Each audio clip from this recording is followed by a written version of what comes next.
Good day and welcome to the tea. This video is about contact paper and shower curtains.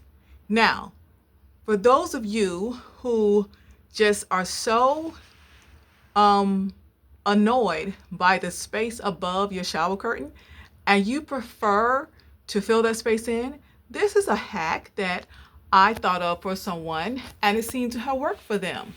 And this is how it works. So what I did for them was I took a roll of contact paper, measured it to the width of the shower sides, with the walls in the bathroom, and I folded the shower. I'm sorry, not the shower, but I folded the contact paper and doubled it across. I did not need to cut the contact paper on the outside. I like the trim.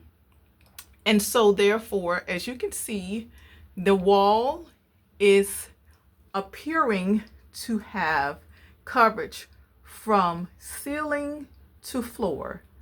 And let's say you do not want the grommets for your curtains. You can choose any curtain.